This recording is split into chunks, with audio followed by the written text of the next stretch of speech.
আজ আমি 44 size palazzo cutting করেছি। তো এটা আমি 4 ভাঁজ করে নিয়েছি। এখানে দুটি পার্ট আছে। 44 সাইজ প্লাজো, তাই 44কে 4 দিয়ে ভাগ করতে হবে। 4 11 44 প্লাস 3 ইঞ্চি এক্সট্রা কোমরটা আমি নিয়েছি। তো এখানে হিপটাও দেখো 14 ইঞ্চি নিয়েছি, আর কলিটা নিয়েছি 2.5, আর এইদিকে পায়ের মুহুরিটাও কিন্তু 14 ইঞ্চি নিয়েছি। তো প্রত্যেকটি মাপ আমি 14 ইঞ্চি করে নিয়েছি। Hip 2.5 plus half inch extra সমান 3 নিতেও পারো। তো কাপড়টা এখন 2 ভাঁজ করে কোনা দুটো সেলাই করে নেব। আর লম্বাটা এখানে আছে 44 ইঞ্চি। তো চলো দেখাই কোনা দুটো সেলাই করে।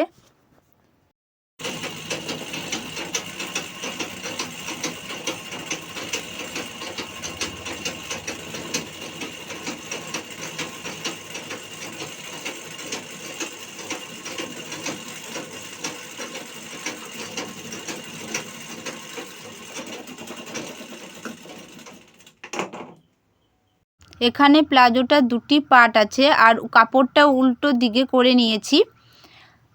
তো এই দেখো দুটি কোনা, এদিকে একটা কোনা আর এদিকে একটা কোনা। তো দুটি কোনা উল্টো দিকে আমি সেলাই করে নিয়েছি। তো এখন কাপড়টা উল্টে নেব।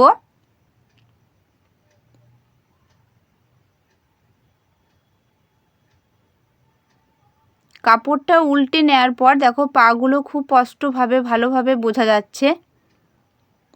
তো প্লাজোটা উল্টে নিয়েছি, আর কোমরটা আমি 2 ইঞ্চি চওড়া করে মুড়িয়ে সেলাই করে নেব এইভাবে। আর মধ্যেখানে ইলাস্টিক বসানো হবে। আর পায়ের নিচের দিকটা হাফ ইঞ্চি মুড়িয়ে সেলাই করে নেব। তারপর এখান থেকে স্টার্ট করে একবারে পায়ের নিচে অবধি সেলাইটা করে নেব।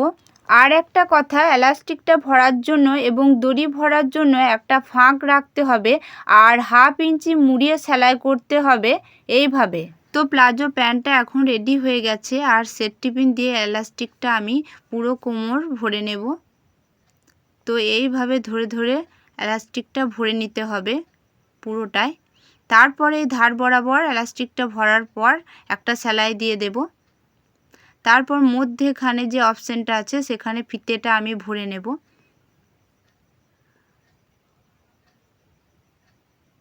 তো এলাস্টিকটা ভরার পর দেখো কোমরটা কি সুন্দর কুচিভাবে দাঁড়িয়েছে। আর এটা তারপর এখানে একটা সেলাইয়ের জয়েন্ট দিয়ে দেব। তো প্লাজো প্যান্টটা এখন তৈরি হয়ে গেছে। তো আর কোমরটা দেখো কত সুন্দর হয়েছে। এলাস্টিক আবার দড়িও করা হয়েছে। তো এলাস্টিকটা কোমরে বসবে এবং দড়িটাও বাঁধতে চাইলে টাইটভাবে বাঁধা হবে যদি আলগা হয়।